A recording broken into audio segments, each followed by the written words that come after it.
뉴스 정면 승부.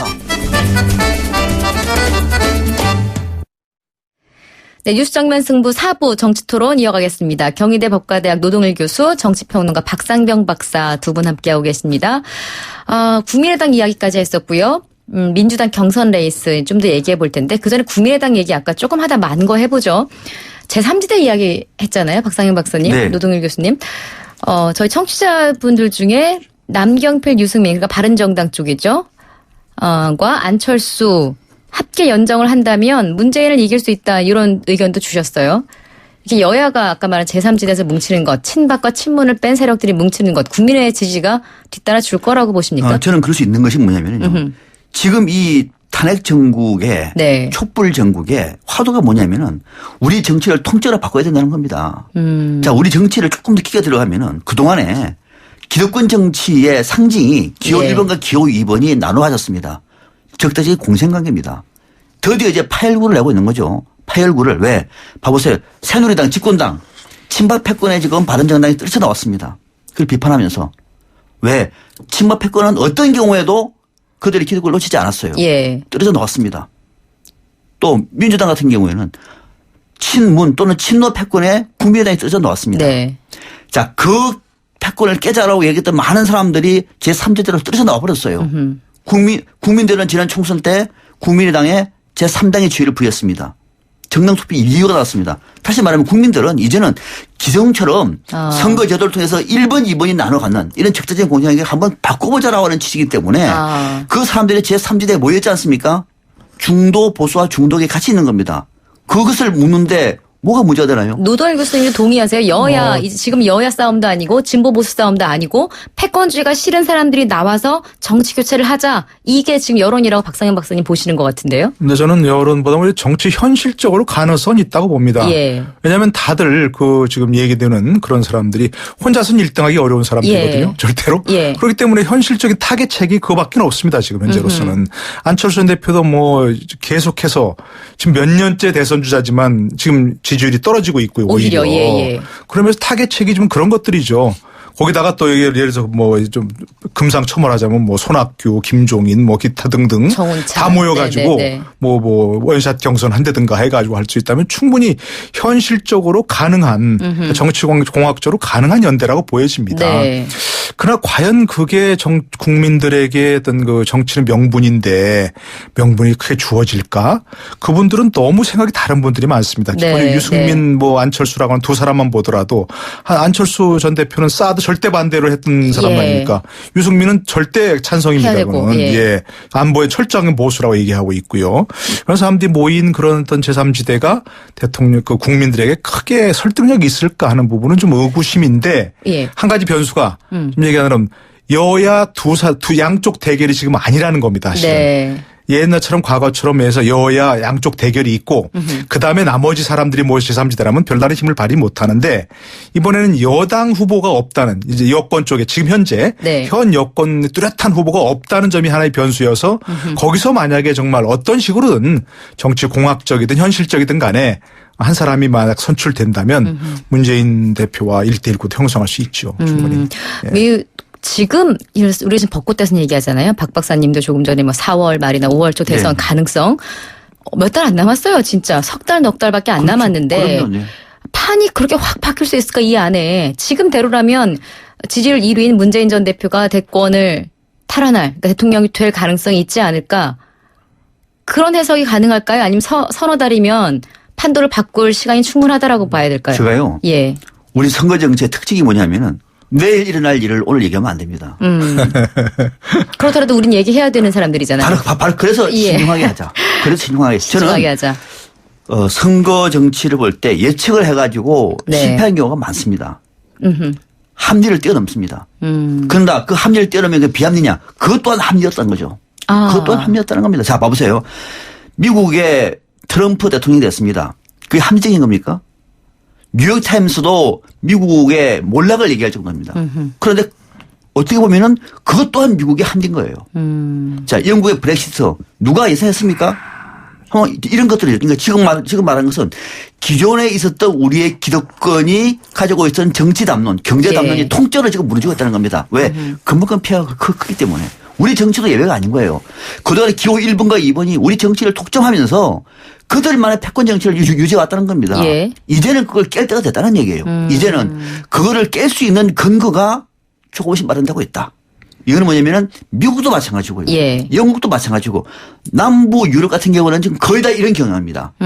양당 체제 다 붕괴되고 있습니다. 예, 예. 스페인도 예외가 아닙니다. 이탈리아도 예외가 아닙니다. 네. 이탈리아에는요. 로마 시장 여성입니다. 역사 이래 처음입니다. 이런 급격한 변수는 뭐냐면 그동안에 우리를 감싸왔던 기득권 체제가 통째로 흔들리고 있는 것이고 네. 그중에 정치가 대표적인 것이에요. 대한민국도 예외가 아니라고 하는 측면에서 이번에 기호 1번과 기호 2번을 상징했던 기성정치가 깨지기 때문에 우리는 새로운 시대를 맞을 것이지 지금의 여론 가지고 장담 못한다. 아까 이제 질문하신 게 이제 지금 더불어민주당 문재인 대세론이 깨질 가능성이 있느냐 하는 그런 부분 아니겠습니까? 갈 것이냐. 시간이 좀 맞습니다. 불충분하다 그런 거 아니겠습니까? 예. 과거 노무현 전 대통령이 돌풍을 일으킬 때는 1년 내내 경선하면서 거의 네. 그렇게 지금 퍼져나갔지요. 지금은 상황이 많이 바뀌었습니다. 네. SNS라는 게 있으니까 예, 예. 하루아침에라도 뭐가 바뀔 수 있는 가능성이 충분히 있다. 아. 지금 이제 만약에 이제 2월 중에 이제 민주당 경선을 하고 예. 그리고 이제 뭐 한 3월쯤부터 어떤 3월 초에 만약에 이제 뭐 경선, 탄핵 인용이 예, 난다 인용이 그러면 된다면? 지금 예. 다 모든 게 그걸 전제로 하는 거니까 3월 초에 난다 그러면 그때부터 한 뭐 2달 60일 아닙니까? 60일 내에 치러야 되니까 그때 되면 뭐 지금과 같은 어떤 미디어 환경에서 특히 SNS라는 건 예. 돌풍을 일으킬 가능성이 충분히 있다. 시간상으로 아하. 봤을 때는 과연 이제 시간상으로는 충분할 수 있지만 네. 뭐 여러 가지 그 복합적 실제로, 환경 네네네. 때문에 실제로 그게 될 것인가 하는 건 지금은 문재인 전 대표가 상당히 몸을 사리고 있어요. 그죠? 어떤 의미죠? 예를 들어서 뭐 KBS 그 TV 토론 같은 것도 잘 안 나간다고 할 정도로 네네. 거기서 그런 얘기를 하더라고요. 과거에도 괜히 1위 후보들은 발목 잡히고 싶지 않다. 1위 후보들은 안 나오려고 그랬다. 많이 예. 그런 얘기를 합니다. 그러니까 지금 상당히 부자 몸조심하고 있는 상황인데 네. 그때 되면 뭐 그렇게 할 수는 없죠. 그쵸. 그러니까 그때 되면 또 문재인 전 대표가 어떤 태도를 취할지도 모르겠고 또 그 과거 뭐 노사모 돌풍이 일어났던 것처럼 예. 뭐 문재인 대표 지지자들도 가만히 있지 않을 테니까 이번 이런 그 미디어 환경을 이용하려고 할 테니까 그런 점에 봤을 때는 가능성은 충분하지만 과연 뒤집어질 수 있느냐 하는 건 다른 문제라는 겁니다. 더불어민주당의 속내는 뭘까요? 지금까지 언론에 보도된 내용을 보자면 문 전 대표의 뭐 대선 승리를 거의 확신하는 듯한 자신감을 보이고는 있는데 오늘 우상호 원내대표가 물론 이게 인사치레로 하는 말인지 아니면 정말 절실해서 한 말인지 모르겠지만 국민의당에 우리가 같이 힘을 모아야 된다, 연합해야 된다 이런 메시지를 내세웠거든요. 물론 국민의당은 강력 아니 우리는 절대 반대다 그렇게 할 수 없다라고 했는데 예의를 지키라고 그랬죠. 네. 더불어민주당도 조금 위협 느끼니까 통합하자는 말을 하는 걸까요? 이 속내는 뭘까요? 자신감은 있지만 인사치레다. 아니 충분히 뭐 그 얼마든지 생각할 수 있는 거죠. 과거 예를 보더라도 예. 뭐 단일화하지 하고서도 졌는데 그죠?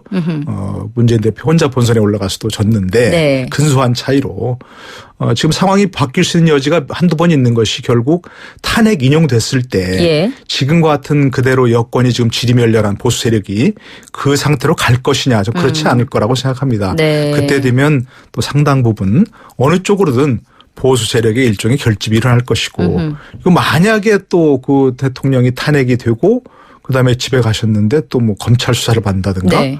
하는 상황이 돼버린다? 그럼 그때 또 한 번 또 요동칠 수 있는 가능성이 충분히 있습니다.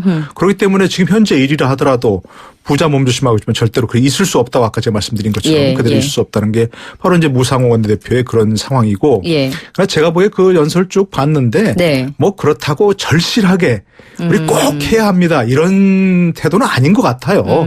한번 좀 국민의당에 뭐랄까 한번 좀 건드려 보는 그런 정도지 지금 꼭 우리가 뭐 단일화하지 않으면 대선 승리할 수 없습니다. 이런 식의 절박한 절실한 호소는 아니었다 하는 그런 근데 생각입니다. 건드린 거에 대해서 국민의당이 꽉 밟았잖아요. 절대 안 돼요. 우린 안 그럽니다. 이렇게. 예의가 아니라고 얘기했고 그동안에도 수차례 그런 얘기가 많이 나왔었죠. 네. 야권 통합. 뭐 말로 통합이지만은 다시 돌아오라는 얘기죠. 다 그냥 통합해서 M&A 해서 당내 경선을 하면은 예. 뭐 문재인이라고 앉혀서 그럼 경선하자. 네. 그럼 문재인 이기겠죠. 누가 문재인을 이기겠습니까? 민주당 들어가서 그러니까 그런 그 나름대로의 계산도 있을 것 같고 또 더 큰 메시지는 뭐냐면은 국민의당과 안철수 전 대표가 성장해 나가는 것이 부담이 되는 거죠. 예. 성장 부담이 되는 것이고 문재인 전 대표가 원하는 가장 좋은 구도는 여야 구도로 가는 거예요. 네. 여야 구도. 중간이 제3지다가 찌그러들고 이러면 정권 교체가 되는 거죠. 정권 교체 지수가 굉장히 높습니다. 사실상 문재인 전 대표와 안철수 전 대표 연합한다고 하면 그 이후부터 벌어질 때 그 혼란스러운 게 저는 참 복잡했습니다. 계산하기가. 그러니까 그래서 지난 총선 때처럼 예. 아예 그냥 예. 야당도 경쟁하는 체제로 가는 것이 정답인 거죠. 민주당 내 그 경선에 대해서는 어떻게 보십니까? 뭐 룰에 대해서도 지금 뭐 이야기들이 많고. 저는 네. 민주당의 경선은 조금 단언적으로 말씀드리면은 네. 안희정 지사가 좀 치고 올라가는 분위기가 있죠. 예. 이 얘기는 무슨 전체로 뭐 무슨 안정을 희구하는 세력이 그걸로 간다. 저는 그렇게 보지 않고요. 문재인 전 대표가 과연 정말로 본선 경쟁력이 있을까? 예. 이대로 될까? 당내 경선이 흥행이 될까?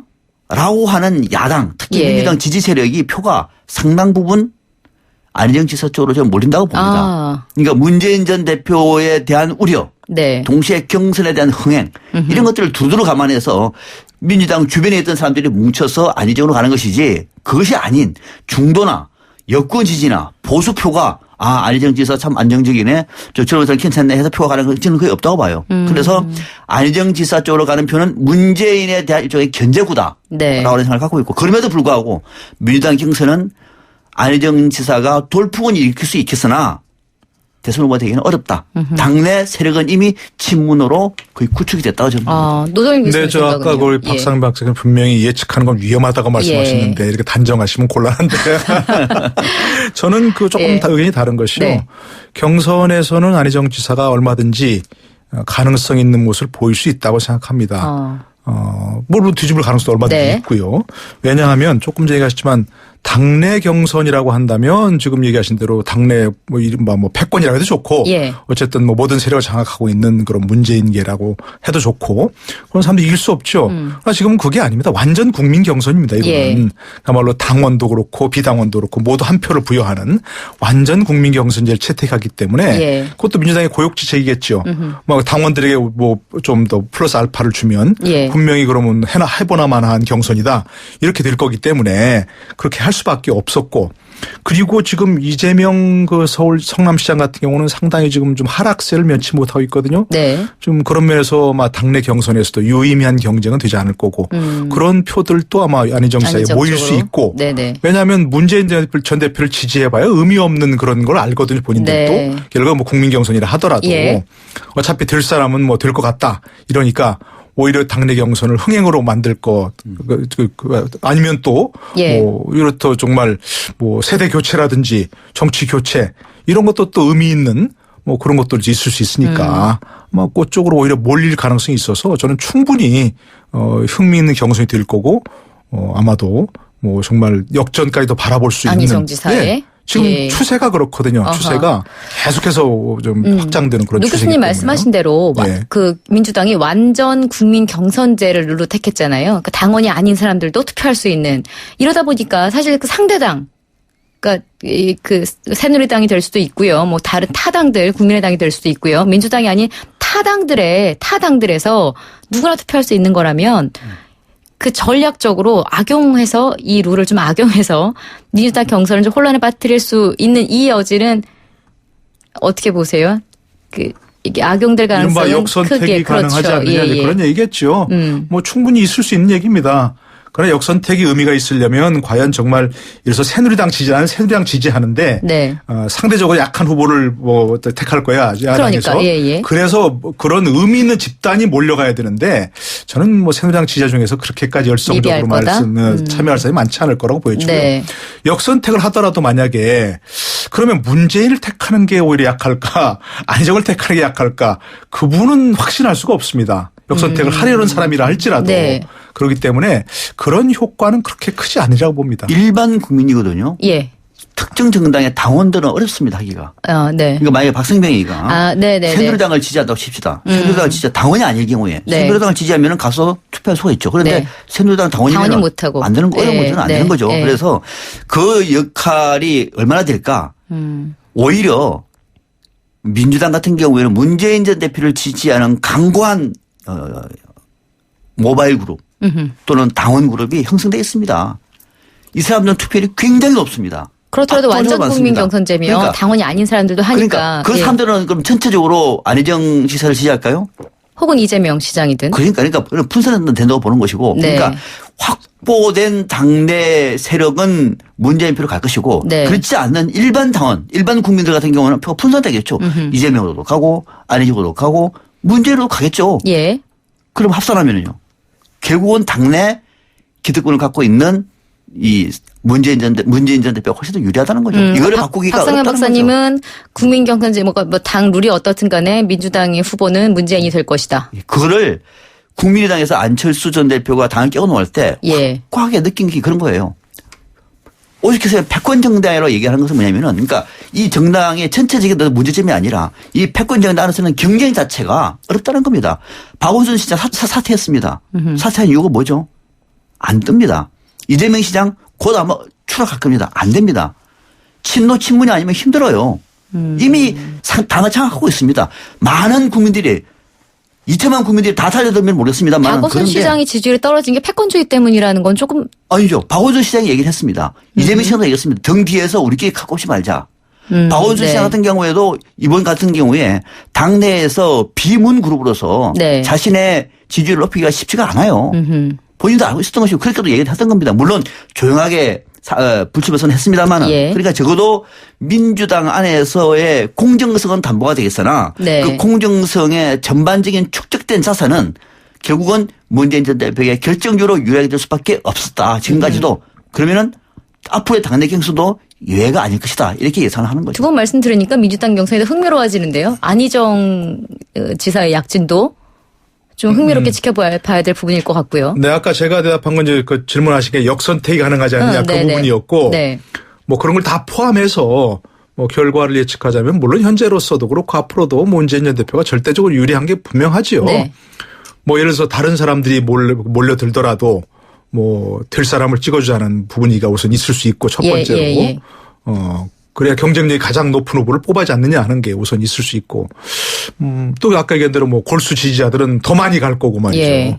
우리 같은 사람이 만약에 뭐 특별하게 어떤 절차를 거쳐야 한다면 뭔가 인증 절차를 거쳐야 하지 않습니까? 네. 뭐 당원이 아닌 사람들도 그렇고 모든 사람들이 그런 귀찮은 사람들 많이 있으니까 그런 사람이 많이 몰리지 않는다 생각하면 절대적으로 유리한 건 맞지만 네. 그러나 아까 말씀드린 대로 지금 환경은 상당히 다르다는 겁니다. SNS라든지 기타 여러 가지 매체를 통해서 순식간에 어떤 그 사람들을 모을 수 있고 동원할 수 있고 좋은 의미로 말입니다. 그냥 매표 행위가 아니라 그런 것이 가능하기 때문에 저는 어떤 안희정 지사가 지금부터 경선 때까지 상당히 유의미한 어떤 그 상승세를 지속한다면 충분히 전 역전도 가능한 그런 판이 될 거라고 생각합니다. 단답형 질문 하나랑 주관식 질문 하나 드릴게요. 단답형은요. 민주당 내에서 누가 되는 게 큰 대선판에서는 유리할 것이다. 이를 최종적으로 민주당 후보가 문재인 되는 게 유력하다. 혹은 이재명 혹은 안희정. 어떻게 보시고 박상현 박사님. 저는 안희정 지사한테 된 것이 민주당에서는 제일 유리한 구도라 봅니다. 그래요. 노동현 교수님. 저는 문재인 후보가 전 대표가 되는 것이 그래도 역시 지지층이 뭐 비토층도 있지만 지지층이 가장 넓은 현재 후보이기 때문에 유리하다고 알겠습니다. 봅니다. 두 분 토론 여기서 마치겠습니다. 네, 지금까지 경희대학교 법과대학 노동일 교수, 정치평론가 박상병 박사 함께했습니다. 네, 뉴스 정면 승부 오늘 준비한 순서 여기까지입니다. 지금까지 프로듀서 이은지, 작가 홍기희, 강현지, 기술감독 안홍진, 전소연, 저는 장희영이었습니다. 내일 뵙겠습니다. 고맙습니다.